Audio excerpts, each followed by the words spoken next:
बिस्मिल्लाहिर्रहमानिर्रहीम। Procurement book lecture number 6 page number 11, 12, 13 और ये तीनों पेज नीचे ट्रांसक्रिप्ट में अवेलेबल हैं। अगर आप इनका प्रिंट निकालना चाहें तो ले सकते हैं। और हमारा टॉपिक है structure of procurement department. Procurement department एक इंचार्ज यानी head of procurement department plus कुछ लोग जो कि उसको ज़रूरत होती है काम करने के लिए, उनके ऊपर मुश्तमिल होता है। और ये कितने लोग हो सकते हैं ये डिपेंड करता है कि ऑर्गेनाइजेशन कितनी बड़ी है, काम कितना ज़्यादा है। तो उस काम को देखते हुए वो अपनी स्ट्रेंथ को, अपनी फोर्स को, स्टाफ को मैनेज कर सकते हैं। तो स्ट्रक्चर जो है कि प्रोक्योरमेंट डिपार्टमेंट किस तरह से काम करता है और उसका क्या स्ट्रक्चर हो सकता है। तो नॉर्मली प्रोक्योरमेंट डिपार्टमेंट में दो तरह के काम होते हैं। एक लोकल प्रोक्योरमेंट होती है और एक इंटरनेशनल प्रोक्योरमेंट हो रही होती है। इंटरनेशनल प्रोक्योरमेंट को आप इंपोर्ट भी कह सकते हैं कि लोकल परचेज होती है जो लोकली मार्केट से चीज़ें आती हैं, और जो इंपोर्ट होती है जो इंटरनेशनल मार्केट से चीज़ें आती हैं। तो दो एक्टिविटी, एक लोकल प्रोक्योरमेंट की और एक इंटरनेशनल प्रोक्योरमेंट की हो रही होती हैं। तो इन दोनों को नॉर्मली जो प्रैक्टिस है मार्केट में, वो इन दोनों एक्टिविटीज़ को सेपरेट रखा जाता है। यानी जो लोग लोकल प्रोक्योर कर रहे होते हैं वो अलहदा से होते हैं और इंटरनेशनल प्रोक्योरमेंट के लिए अलहदा से लोग होते हैं, क्योंकि उनके एक्सपीरियंस का फ़र्क होता है, उनके नॉलेज का फ़र्क होता है। लेकिन डिपार्टमेंट एक ही होता है और एक ही जगह पे सारे लोग अवेलेबल होते हैं। अब देखते हैं कि ये स्ट्रक्चर किस टाइप का होता है, यानी कि हायरार्की में इसको कैसे हम देख सकते हैं। तो जैसे बताया, एक प्रोक्योरमेंट इंचार्ज होगा और उसके नीचे कुछ लोग होंगे। तो वो लोग दो हिस्सों में डिवाइड होंगे। नंबर एक वो लोग जो लोकल प्रोक्योरमेंट को देख रहे हैं, नंबर दो वो लोग जो इंटरनेशनल प्रोक्योरमेंट को देख रहे हैं। अब लोकल प्रोक्योरमेंट को पहले देख लेते हैं कि लोकल प्रोक्योरमेंट में जो लोग बैठे होते हैं उनमें कुछ सोर्सिंग के लिए अवेलेबल होते हैं कि उन्होंने सोर्स करना है। जब भी उनके पास कोई नई चीज़ों की रिक्वायरमेंट आती है जो इससे पहले नहीं ली होती, तो वो उसके लिए फिर कोई वेंडर सोर्स करते हैं। तो ये उनकी जिम्मेदारी होती है कि वो उन वेंडर को सोर्स करें जो जहाँ पर वो कम से कम प्राइस के ऊपर एक बेहतरीन क्वालिटी की प्रोडक्ट को ले सकें। तो अब वो वेंडर सोर्स करते हैं और सोर्स करने के बाद जो प्रोसेस में लोग अवेलेबल होते हैं, जिनको हम रिलेशनशिप मैनेजमेंट के लोग कह सकते हैं, उनको वो वेंडर दे दिए जाते हैं कि ये वेंडर है इस आइटम के लिए और आप इनसे आप बाकी का काम जारी रखें। तो उसके बाद फिर वो जितनी भी रिक्वायरमेंट नेक्स्ट आती रहती हैं फ्यूचर में, वो जो प्रोसेस के लिए जो रिलेशनशिप मैनेजमेंट में लोग बैठे होते हैं उनके पास आ जाती हैं। अब उनका काम है कि वो वेंडर से रिलेशनशिप मैनेजमेंट कायम करें, उनसे अपनी इंफॉर्मेशन शेयर करें अपनी प्रोडक्ट के लिए, अपने फ्यूचर की रिक्वायरमेंट के लिए, करंट रिक्वायरमेंट के लिए, ताकि आपका वेंडर जो है वो आपको एक बेहतर सर्विसेज दे सके। वन टाइम गुड्स लेना और बात है, लेकिन जब आप स्ट्रेटेजिक प्लानिंग में जाते हैं तो फिर आपको वेंडर के साथ एक बेस्ट रिलेशनशिप मैनेजमेंट कायम करनी पड़ती है। तो अब सोर्सिंग के बाद आ गया रिलेशनशिप मैनेजमेंट के लोग। तो ये एक भी हो सकता है, ज़्यादा भी हो सकता है, डिपेंड्स कि ऑर्गेनाइजेशन कितनी बड़ी है। तो रिलेशनशिप मैनेजमेंट में वो लोग वेंडर से फिर उसकी रजिस्ट्रेशन करेंगे, उसको ऑथोराइज करेंगे, जो भी उसका ऑर्गेनाइजेशन का प्रोसेस होगा। और इसको हम आगे इंशाल्लाह प्रोसेस को भी बयान करेंगे कि किस तरह से वेंडर रजिस्टर्ड होते हैं। तो रिलेशनशिप मैनेजमेंट वाले लोग वेंडर से एक बेहतर रिलेशन को कायम करने की कोशिश करेंगे और करते रहेंगे, ताकि अपनी प्राइसेस को, अपनी सप्लाईज़ को कम कीमत पे स्मूथ सप्लाईज ले सकें। और जब वो ऑर्डर की स्टेज पे आएगा तो उसको नीचे उनके जो रिलेशनशिप मैनेजमेंट के नीचे जो लोग होते हैं, जिनको आप एडमिनिस्ट्रेटिव स्टाफ कह सकते हैं प्रोक्योरमेंट डिपार्टमेंट का, जिनका काम होता है कि वो वेंडर को पीओ इशू कर दें, उसको कुरियर से डिस्पैच करवा दें, उसके बाद जब शिपमेंट हो जाए तो उसको फॉलो कर लें, पेमेंट को प्रोसेस कर लें। तो इस तरह के जो भी डिपार्टमेंट के अंदर डिफरेंट काम होते हैं उसको एग्जीक्यूट करने के लिए कुछ लोग रिलेशनशिप मैनेजमेंट के नीचे काम कर रहे होते हैं। तो अब ये जो लोकल प्रोक्योरमेंट का डिपार्टमेंट है, इसको हम इस तरह से बयान कर सकते हैं कि नंबर एक, ऊपर हेड ऑफ डिपार्टमेंट होगा जो इंचार्ज होगा प्रोक्योरमेंट डिपार्टमेंट का, जो हर किस्म के डिसीजन के लिए फाइनल अथॉरिटी होता है। और उसके नीचे सोर्सिंग और रिलेशनशिप मैनेजमेंट के दो लोग होंगे। तो एक का काम सोर्सिंग करना होगा और वो सोर्स करेगा वेंडर को, और रिलेशनशिप मैनेजमेंट वालों को हैंड ओवर कर देगा कि ये वेंडर इस कैटेगरी में इतने वेंडर अवेलेबल हैं, तो आगे आप इनसे प्रोसेस कर लें।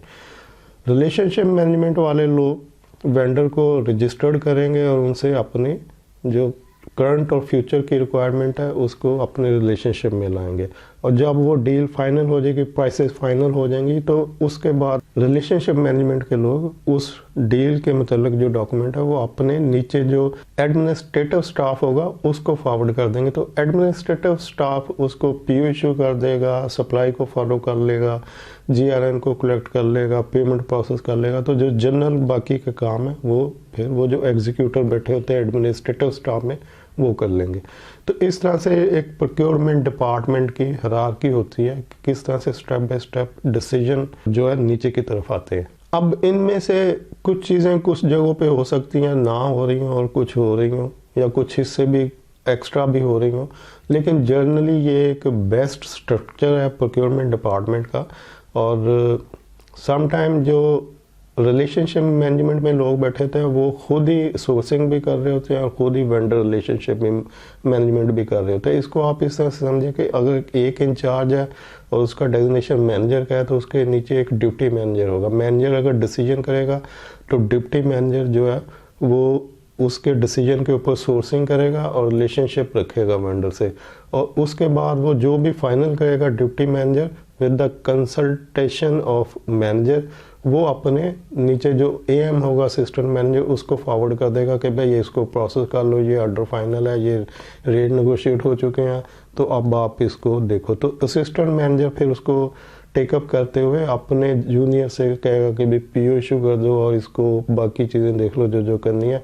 तो अब असिस्टेंट मैनेजर का काम है कि उसको कुछ चीज़ों को खुद मैनेज करे, कुछ को अपने जूनियर स्टाफ से करवा के तो उस प्रोसेस को कंप्लीट कर ले, और अपने डिप्टी मैनेजर को टाइम बाय टाइम रिपोर्ट करता रहे कि इतनी चीज़ें पेंडिंग हैं, इतनी चीज़ें हो चुकी हैं, और जो भी एक्टिविटी हो रही है उसकी रिपोर्टिंग करता रहे। और डिप्टी मैनेजर को अगर ज़रूरत हो तो इन्फॉर्म करता रहे, अदरवाइज़ मैनेजर समझता है कि जो काम मैंने डिसाइड कर दिए हैं और डिप्टी मैनेजर को दे दिए हैं तो अब ये उम्मीद है कि हो चुके होंगे और उसमें कोई प्रॉब्लम नहीं होगी। तो इसलिए डिप्टी मैनेजर को मैनेजर से हर वक्त रिपोर्टिंग करने की ज़रूरत नहीं होती। हाँ, जब प्रॉब्लम होती है तो वो चीज़ें उससे डिस्कस कर लेता है। तो इस तरह से प्रोक्योरमेंट डिपार्टमेंट की हायरार्की 3 स्टेप में चल रही होती है कि एक बंदा डिसीजन कर रहा होता है, दूसरा बंदा उस डिसीजन के ऊपर सोर्सिंग नेगोशिएशन कर रहा होता है, और तीसरे लेवल के ऊपर उस नेगोशिएशन और सोर्सिंग के ऊपर प्रोसेस को कंप्लीट करने के लिए जो टेबल वर्क है, जो पेपर वर्क है वो हो रहा होता है, और उस वर्क को करने के लिए उस बंदे को 1-2 लोगों का स्टाफ या जितनी की ज़रूरत हो वो दे दिया जाता है। अब ये एक प्रोक्योरमेंट का प्रोसेस है, उसका स्ट्रक्चर मैंने आपको बताया।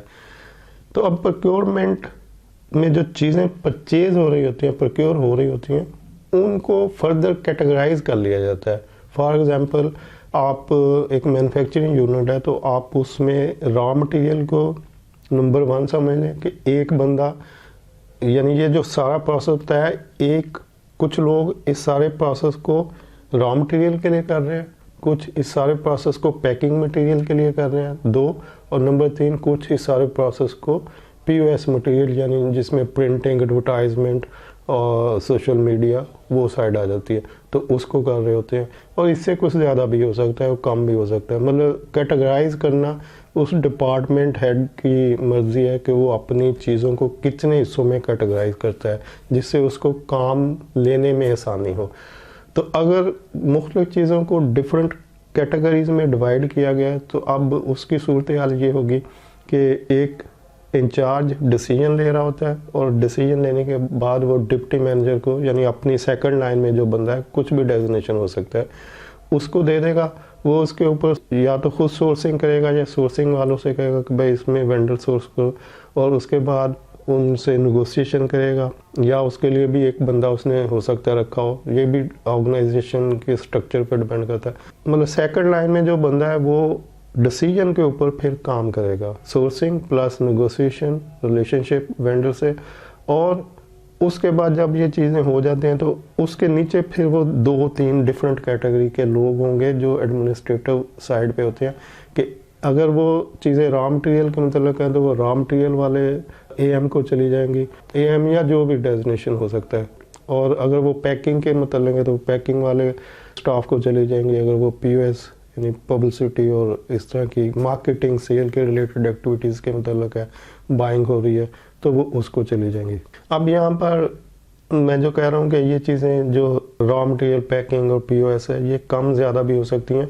वो इस तरह से कि हो सकता है कि आपको इन 3 कैटेगरी के अलावा भी कुछ कैटेगरी अवेलेबल हो जिनके ऊपर आप बाइंग कर रहे हो, यानी उनके गुड सर्विसेज परचेज कर रहे हो। उसमें हो सकता है कि आपको कुछ ट्रैवलिंग रिलेटेड एक्टिविटीज़ परचेज करनी पड़ी हो, जैसे कि ऑर्गेनाइजेशन के लोग जो है ट्रैवल ज़्यादा कर रहे हो, तो आपको होटल बुकिंग चाहिए, आपको एयरलाइन के टिकट चाहिए, आपको गाड़ियों के लिए कुछ हायर करने का प्रोसेस चाहिए वगैरह वगैरह। तो उसके लिए भी एक सेपरेट सेक्शन हो सकता है प्रोक्योरमेंट डिपार्टमेंट में कि ये वो ट्रैवलिंग के रिलेटेड सेक्शन है।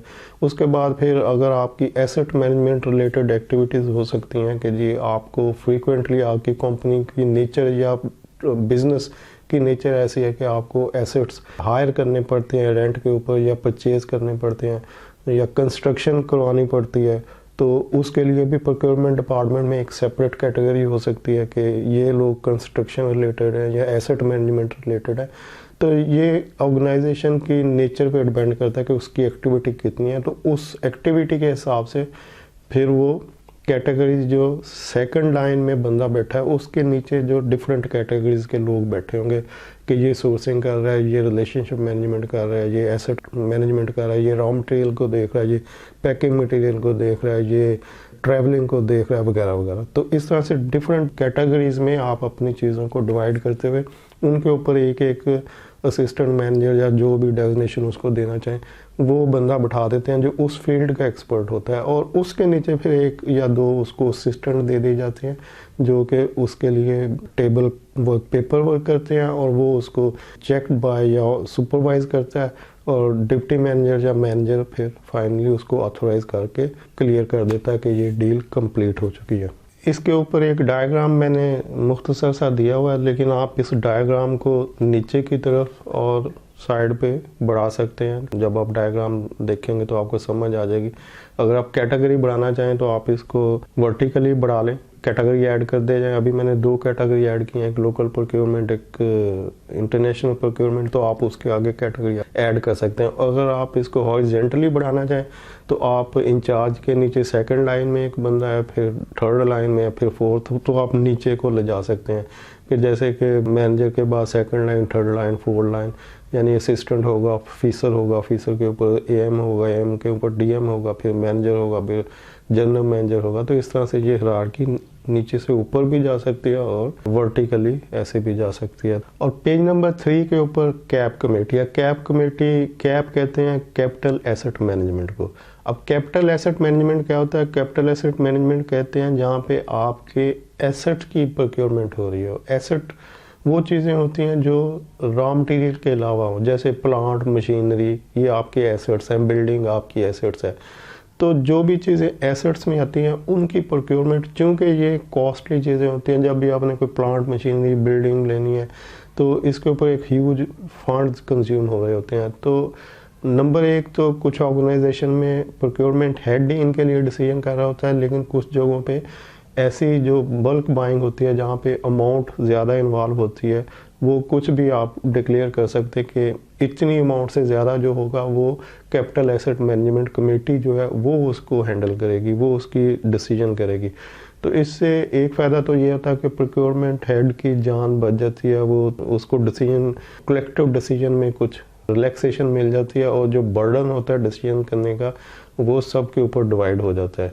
और उस कैपिटल एसेट मैनेजमेंट कमेटी में आप कुछ भी लोग 3-4 डिफरेंट डिपार्टमेंट के हेड हैं, जैसे कि आप अकाउंट फाइनेंस का जो हेड होगा उसको शामिल कर सकते हैं, प्रोडक्शन से कोई बंदा कर सकते हैं, क्वालिटी कंट्रोल से कर सकते हैं, एंड यूज़र डिपार्टमेंट से करते हैं, और अल्टीमेटली प्रोक्योरमेंट डिपार्टमेंट का हेड तो उसमें शामिल होगा ही।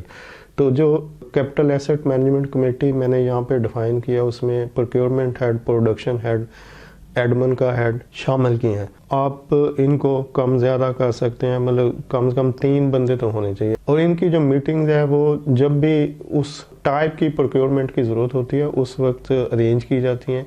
कि जी अब हमने कोई नेक्स्ट कोई प्लांट मशीनरी खरीदना है या कोई बिल्डिंग खरीदनी है या कोई भी एसेट रिलेटेड चीज़ खरीदनी है, तो आप लोग आएँ और बैठ के तो उसके ऊपर हम डिसीजन कर लें या उसके ऊपर वर्किंग किस तरह से करनी है उसके लिए मीटिंग कर लें। तो ये मीटिंग आप अपनी सहूलत के हिसाब से ऐसे अरेंज कर सकते हैं। और क्या इस जो कैपिटल एसेट मैनेजमेंट कमेटी है इसकी कुछ टर्म्स एंड कंडीशन भी नीचे दी गई हों कि ये क्या किस तरह की एक्टिविटी और कैसे करती है, तो उसके लिए कुछ पॉइंट मैंने नीचे मेंशन किए हुए हैं। ये पेज नंबर 13 है, उसके ऊपर मेंशन है। तो ये टर्म्स एंड कंडीशन भी कम ज़्यादा हो सकते हैं, इसमें आप अपनी ऑर्गेनाइजेशन के हिसाब से जो चीज़ें ऐड करना चाहें वो उस कैप कमेटी को या जो आपकी मैनेजमेंट जो भी डिसीजन मेकर ऊपर बैठा होता है, जो वो चीफ ऑपरेटिंग ऑफिसर है, CEO है, चेयरमैन है, तो वो जो भी डिसाइड करें कि इस कमेटी की ये अथॉरिटीज़ हैं और ये इस तरह से काम करेगी, तो उसका एक ड्राफ्ट नीचे दिया हुआ है लास्ट पेज के ऊपर। तो उसको आप कम ज़्यादा कर सकते हैं अपनी ऑर्गेनाइजेशन की रिक्वायरमेंट के हिसाब से। इससे आपको ये आइडिया हो जाएगा कि इस कमेटी की रिस्पॉन्सिबिलिटी किस टाइप की हो सकती हैं। एग्जैक्टली क्या होंगी वो आपकी ऑर्गेनाइजेशन पे डिपेंड करता है। आइडिया के लिए कुछ पॉइंट इसमें मेंशन कर दिए गए हैं। उम्मीद है आपको ये वीडियो पसंद आएगी। किसी भी कन्फ्यूजन के लिए, क्लैरिटी के लिए कुछ भी आपकी क्वेश्चनिंग हो तो कमेंट्स में ज़रूर लिखिएगा, तो उसके ऊपर हम फर्दर डिस्कशन कर लेंगे। वीडियो देखने के लिए शुक्रिया। अल्लाह हाफिज़।